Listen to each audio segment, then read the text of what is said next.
Assalamualaikum warahmatullahi wabarakatuh. Salam sejahtera bagi kita semua. Perkenalkan, nama saya Muhammad Arifin. Saya adalah dosen dari Prodi Kimia, Fakultas Matematika dan Ilmu Pengetahuan Alam di Universitas Palangkaraya. Dalam kesempatan kali ini, saya akan menjelaskan mengenai salah satu mata kuliah yang saya ampuh, yaitu mata kuliah mengenai dasar kimia organik. Mata kuliah ini merupakan mata kuliah wajib yang ditempuh oleh mahasiswa kimia pada semester genap. Pada mata kuliah ini memiliki 3 bobot SKS yang terpisah menjadi 2 SKS teori dan 1 SKS praktikum. Mengenai deskripsi mata kuliah ini membahas mengenai konsep-konsep dasar dalam memahami struktur senyawa organik yang meliputi ikatan, kemudian struktur elektronik, konformasi, serta stereokimia. Konsep dasar ini akan bermanfaat sebagai landasan untuk memahami karakteristik, stabilitas, serta reaktivitas molekul berdasarkan struktur dan gugus fungsinya. Kedepannya, pemahaman ini akan berguna sebagai persiapan bagi mahasiswa untuk menuju pembelajaran mengenai mekanisme reaksi senyawa-senyawa organik dan juga mengenai sintesis senyawa organik. Adapun capaian pembelajaran mata kuliah ini meliputi yang pertama adalah mahasiswa mampu untuk menjelaskan pembentukan orbital hibrida dan mengkaitkannya dengan struktur pada senyawa organik. Kemudian yang kedua, mampu untuk menjelaskan mengenai gugus fungsi, interaksi, serta mengkaitkannya terhadap sifat fisik senyawa organik. Kemudian yang ketiga, yaitu mampu menjelaskan tentang konsep tata nama senyawa-senyawa organik. Yang keempat, yaitu mampu menjelaskan dan menganalisis mengenai konformasi senyawa organik dan juga stereokimia pada senyawa organik. Kemudian yang kelima, mahasiswa mampu untuk menjelaskan dan menganalisis elektrofil serta nukleofil, juga mengenai teori asam basa dalam reaksi senyawa organik. Kemudian yang keenam, mahasiswa mampu untuk menjelaskan tentang senyawa aromatis. Dan yang terakhir atau yang ketujuh, yaitu mahasiswa mampu untuk menjelaskan tentang struktur biomolekul yang terdiri dari karbohidrat, lipid, protein, dan asam nukleat. Untuk mencapai pembelajaran tersebut, maka materi yang disampaikan dalam garis besar adalah yang pertama, pembentukan orbital hibrida dan ikatannya pada senyawa organik. Kemudian materi kedua, yaitu pengenalan gugus fungsi serta interaksi antar molekul. Kemudian yang ketiga adalah tata nama senyawa organik. Kemudian yang keempat adalah stereokimia dan konformasi dari senyawa organik. Kemudian materi kelima adalah elektrofil, nukleofil, asam dan basa pada senyawa organik. Kemudian yang keenam adalah senyawa aromatis. Kemudian materi yang terakhir adalah makromolekul. Materi yang akan saya susun dalam bentuk PowerPoint yang saya susun sendiri, dan juga selain PowerPoint, beberapa referensi yang saya gunakan seperti buku ajar yang telah disusun oleh saya sendiri dan beberapa tim dosen organik, beberapa buku luar seperti Organic Chemistry karangan dari McMurray, dan juga beberapa artikel penelitian terbaru yang di dalamnya termasuk penelitian saya. Untuk sistem pembelajaran ini saya menggunakan cara luring, yaitu bertatap muka secara langsung dengan mahasiswa di kelas. Perkuliahan ini saya lakukan dengan menggunakan metode kombinasi antara case method, kemudian proyek kelompok, dan juga diskusi interaktif. Dalam proses penyampaiannya, saya akan melakukannya dengan ceramah yang saya akan dibantu dengan penggunaan PowerPoint. Kemudian, saya akan mengkombinasikan metode tersebut dengan diskusi interaktif, sehingga mahasiswa mampu untuk menyampaikan pendapat, melatih kemampuan berpikir kritis, serta melatih keingintahuannya mengenai suatu fenomena. Pada proses diskusi ini, saya akan berperan sebagai pemberi umpan balik, klarifikasi, maupun memberikan kesimpulan terakhir. Dalam proses penilaiannya, penilaian dalam mata kuliah dasar kimia organik ini akan meliputi penilaian yang akan saya gunakan, yaitu penilaian berdasarkan praktikum yang memiliki bobot 20%, kemudian penilaian UTS yang berdasarkan tes dengan bobot 15%, kemudian penilaian UAS dengan tes dengan bobot 15%, dan juga penilaian tugas diskusi berdasarkan case method dengan bobot 50%. Pada pembelajaran video ini, saya akan menyampaikan materi pada pertemuan ke-6 dengan materi mengenai stereokimia dan konformasi dalam senyawa organik pada sub TPMK ke-4. Terima kasih dan selamat menyaksikan. Baik, Assalamualaikum warahmatullahi wabarakatuh. Selamat siang. Oke, ketemu lagi di kelas saya. Sebelum kita mulai, mungkin kita berdoa terlebih dahulu menurut keyakinan masing-masing. Berdoa dimulai. Sudah selesai. Kemudian jangan lupa untuk melakukan absensi ya di portal mahasiswa. Jadi untuk pertemuan ke-6 ini kita akan membahas tentang stereokimia dan konformasi. Jadi untuk sub CPMK keempat kita punya dua materi, yaitu stereokimia dan juga konformasi. Mungkin untuk yang pertemuan ke-6 ini cukup ke stereokimianya saja. Jadi nanti pertemuan ke-7 atau selanjutnya kita ke konformasi. Jadi untuk tujuan pembelajaran dari materi ini, yaitu yang pertama kalian mampu untuk menjelaskan dan menganalisis stereokimia dari setiap senyawa yang ada di senyawa organik. Kemudian mampu menjelaskan perbedaan konformasi. Ini untuk pertemuan selanjutnya ya. Jadi perbedaan konformasi pada senyawa alkana. Untuk referensi seperti biasa, saya menyarankan untuk dua buku ini. Yang pertama itu kalau kalian suka yang bahasa Indonesia berarti pakai buku ajar kita yang buku ajar dasar kimia organik. Tapi kalau kalian ingin lebih detail dan berbahasa Inggris itu bisa pakai Organic Chemistry karangannya si McMurray gitu. Tapi tidak tertutup untuk dua buku ini ya. Jadi pakai buku apapun itu sama saja. Oke, karena materinya tentang stereokimia berarti kan dia itu berhubungan dengan ikatan. Nah, ikatan kalau kita review lagi di materi pertama kita, dia membahas tentang orbital hibrida. Nah, ada yang tahu apa itu hibrid? Kenapa? Gabungan. Ada yang lain mungkin? Nah, misalkan kan kalian sering mendengar mungkin hewan hibrida atau tanaman hibrida atau padi, kan yang terkenal padi hibrida. Selain gabungan, apalagi kira-kira kata lainnya? Hybrid, hybrid. Kalau mobil yang sekarang kan terkenalnya mobil hybrid. Nah, campuran atau gabungan. Oke, jadi semuanya benar ya. Orbital hibrida itu suatu orbital baru yang dia digabung atau dicampur dari orbital asli. Ini pengertiannya. Jadi orbital baru yang terbentuk dari pencampuran beberapa orbital yang dapat digunakan untuk membentuk suatu ikatan. Jadi misalkan ketika kalian punya atom karbon, kan dia itu elektron valensinya ada di orbital S sama orbital P. Dan orbital S sama P itu kan energinya beda.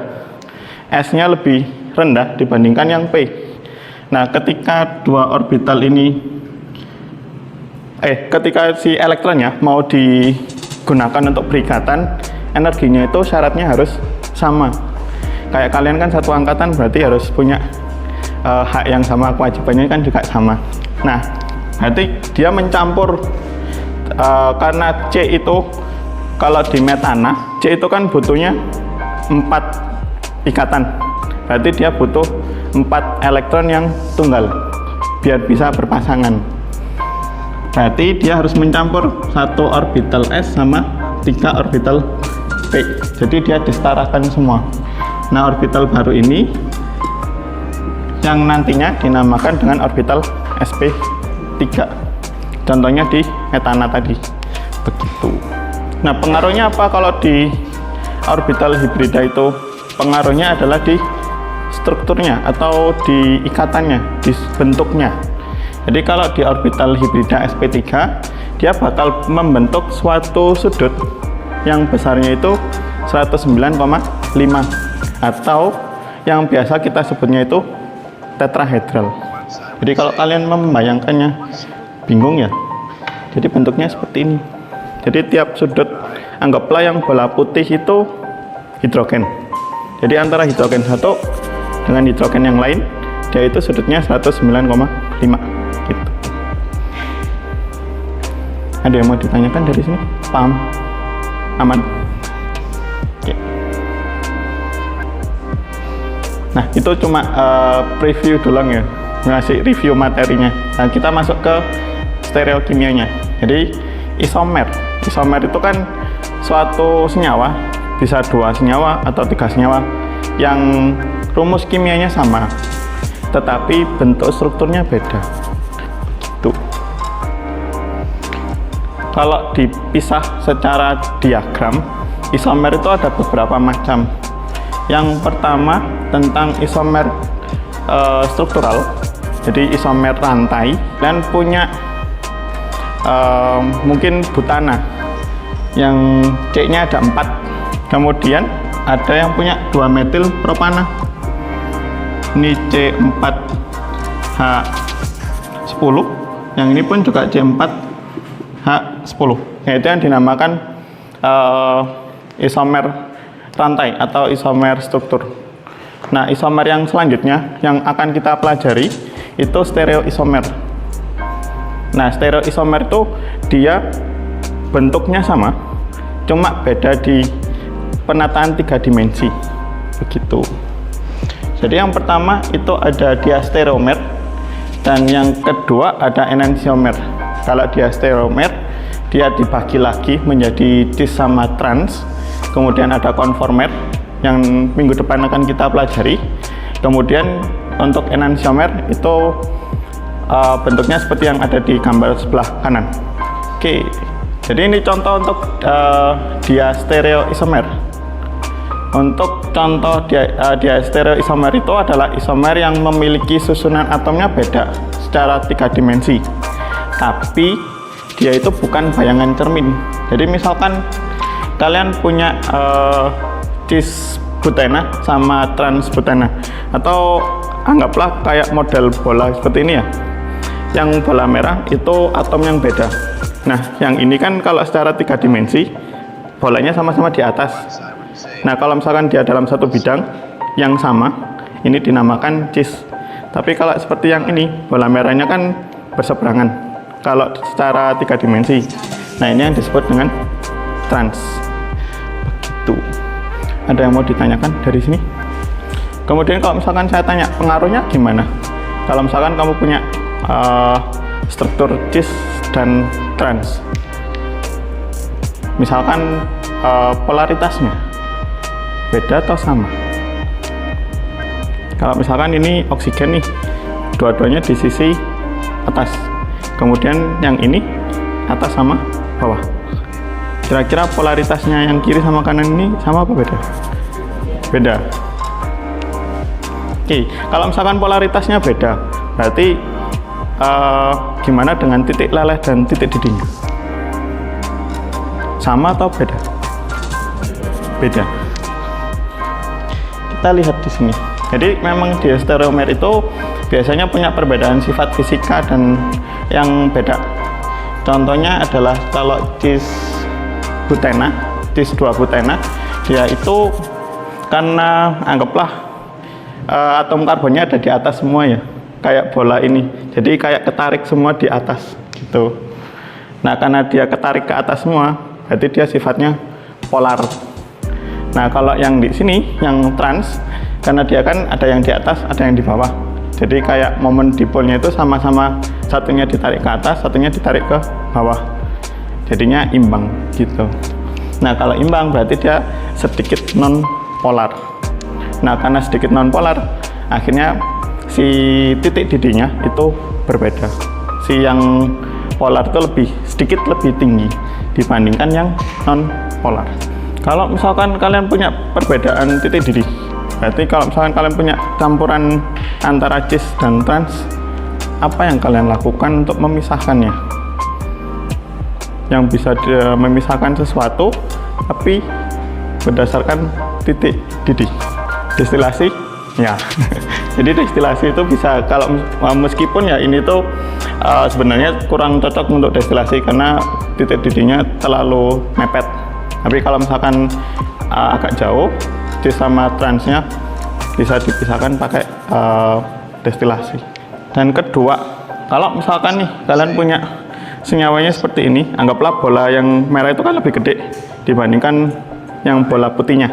Kalau kalian punya beberapa senyawa seperti ini, terus kalian tumpuk-tumpuk, misalkan seperti ini. Misalkan sama-sama ada bola merahnya di atas, terus kalau kalian tumpuk, kira-kira susunannya sama nggak kayak yang bolanya itu, yang merah di atas sama di bawah? Kalau disusun, anggaplah ini tuh sama-sama negatifnya gitu, penyusunannya bakalan gini atau seperti ini. Kalau negatif sama negatif itu ketemu, dia gimana? Bertolak menolak. Anggaplah bolanya itu kan negatif sama negatif karena dia punya elektron. Terus dia ditumpuk seperti ini. Pasti kan tolak menolak ya. Berarti kan mungkin dia punya jarak. Nah, karena dia bentuknya yang seperti ini dengan jarak yang dengan nanti senyawanya itu yang seperti ini. Nah, yang seperti ini pasti susunannya nanti beda. Nah, maksudnya susunan beda itu apa? Kalau kalian belajar lebih lanjut tentang kimia material, nah dia itu berhubungan ke kristal packingnya. Jadi kalau kalian belajar anorganik kan belajar tentang kristal-kristal ya. Nah, nanti susunannya pasti beda. Kalau yang ini dia ngomongnya kalau trans itu dia nggak membentuk kristal, tapi kalau yang cis dia yang membentuk kristal gitu. Jadi sifat fisiknya beda, sifat kimianya pun kemungkinan berbeda gitu. Kita lanjutkan untuk enantiomer. Jadi enantiomer itu bentuk lain dari stereoisomer ya. Tapi dia cirinya adalah kayak cermin, bayangan cermin. Jadi kalau kalian ngaca di depan cermin, terus kalian tempelkan diri kalian sendiri, atau misalkan tangan ya, kanan sama kiri, bisa nggak jempol ini, anggaplah bentuknya itu warnanya kan beda-beda nih.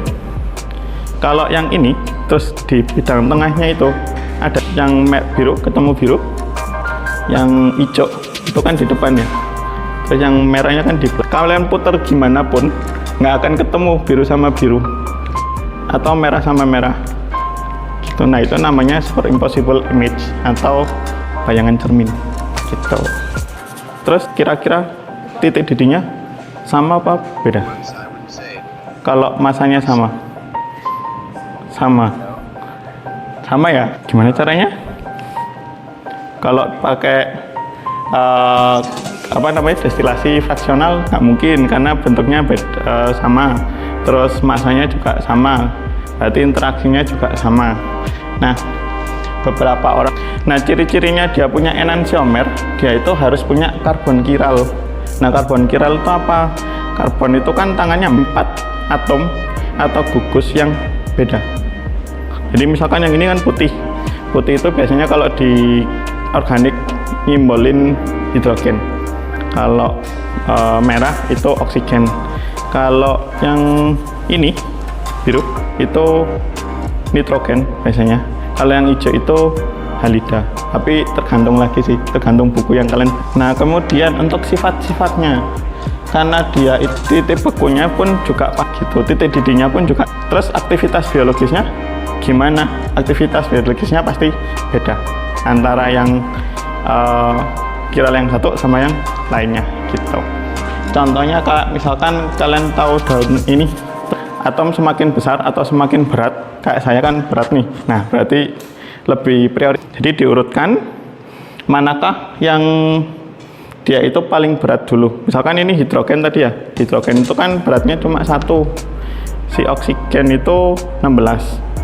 Misalkan yang ini nitrogen 14. Terus yang hijau itu kan halida, misalkan Cl lah 37. Oh, berarti yang 37 ini yang utama. Terus yang ini kan cuma 16, berarti ini yang kedua, prioritas kedua. Ini yang prioritas ketiga, ini yang keempat. Jadi diurutin dari yang paling gede sampai yang paling kecil. Oke, jadi di sini ada dua senyawa yang berbeda stereoisomernya. Jadi dia saling enantiomer. Ada yang kiri, ada yang kanan. Nah, adakah yang mau menentukan masing-masing enantiomernya? Mana yang R, mana yang S? Oke, silakan. Mau dijelaskan ke teman-teman ya. Oke. Baik. Sebenarnya dari strukturnya, pertama-tama kita kelompokkan dulu berdasarkan polaritasnya mana yang lebih besar. Ini, jadi yang pertama itu ada halogennya, yaitu Br, 4 besar. Lalu ada juga untuk oksigennya, OH. Lalu ada juga untuk CH3-nya. Dan yang terakhir adalah yang paling kecil di atas. Jadi misalnya enantiomernya tadi, kalau kita putar seperti ini, maka nanti enantiomer itu akan berlawanan dari arah jarum-jarum. Maka nanti enantiomernya adalah L.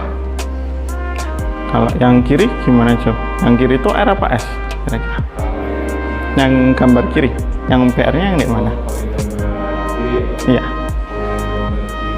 PR-nya di mana? Di belakang apa di depan? Terus kalau misalnya kamu balik ke situ, kira-kira di belakangmu, kira-kira R apa S ya? S. Oh ya. Oke. Terima kasih.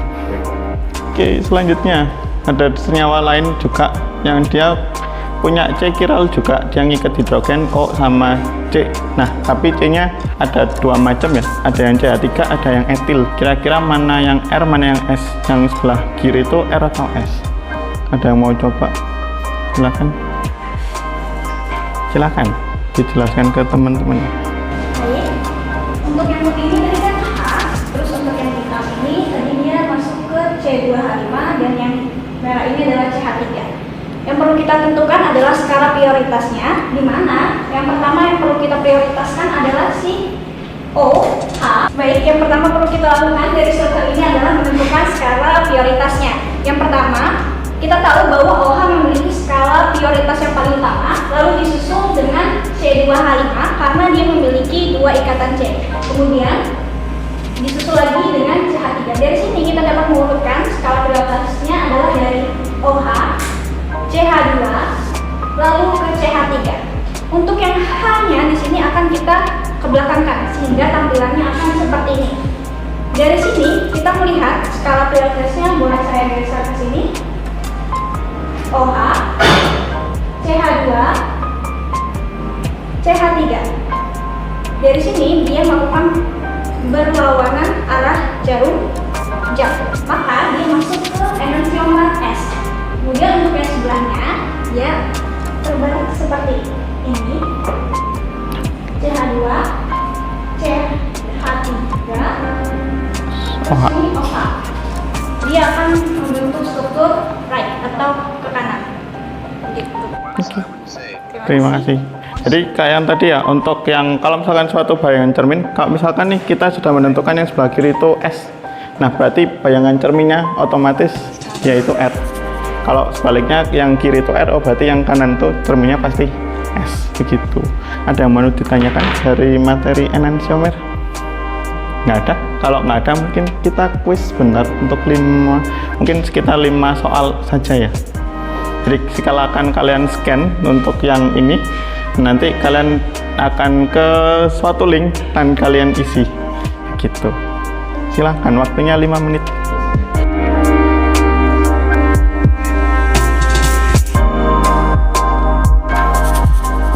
Oke, terima kasih. Mungkin untuk pertemuan hari ini cukup sekian. Jika kalian punya pertanyaan atau apapun, kalian bisa tanyakan saya di ruang dosen, atau kalau misalkan malu ketemu langsung WhatsApp saya aja atau email. Terima kasih, selamat siang.